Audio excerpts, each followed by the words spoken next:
ഞങ്ങൾ തിരഞ്ഞെടുപ്പ് കാലത്ത് ജനങ്ങളോട് നൽകിയ വാഗ്ദാനങ്ങൾ പൂർണ്ണമായി നടപ്പാക്കും. എല്ലാ വെല്ലുവിളികളെയും ജനാധിപത്യപരമായ മാർഗത്തിലൂടെ അതിനെ മറികടന്ന് അതിനെ അതിജീവിച്ച് ഈ പുതുയുഗത്തിലേക്കുള്ള യാത്ര തുടരും. നിങ്ങൾക്കറിയാം, 5 ഇന്ദിരാ ഗ്യാരണ്ടികളും പ്രഖ്യാപിച്ച് നടപ്പാക്കും. 2 തീരുമാനമെടുത്തു കഴിഞ്ഞു. ബാക്കിയുള്ളത് അതിൻ്റെ സാമ്പത്തികമായ മറ്റ് കാര്യങ്ങൾ കൂടി പരിശോധിച്ച് ഗവൺമെൻറ് തലത്തിൽ പരിശോധിച്ച് ഉചിതമായ സമയത്ത് മറ്റു പരിപാടികൾ കൂടി പ്രഖ്യാപിക്കും.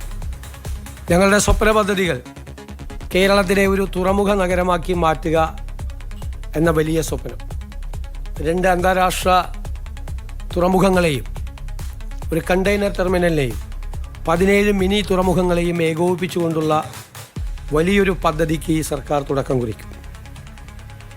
ഏഷ്യയിലെ ഏറ്റവും പ്രധാനപ്പെട്ട ഏവിയേഷൻ ഹബ്ബാക്കും. കാരണം ചെറിയ സ്ഥലത്ത് 4 അന്താരാഷ്ട്ര വിമാനത്താവളങ്ങളാണ് നമുക്കുള്ളത്.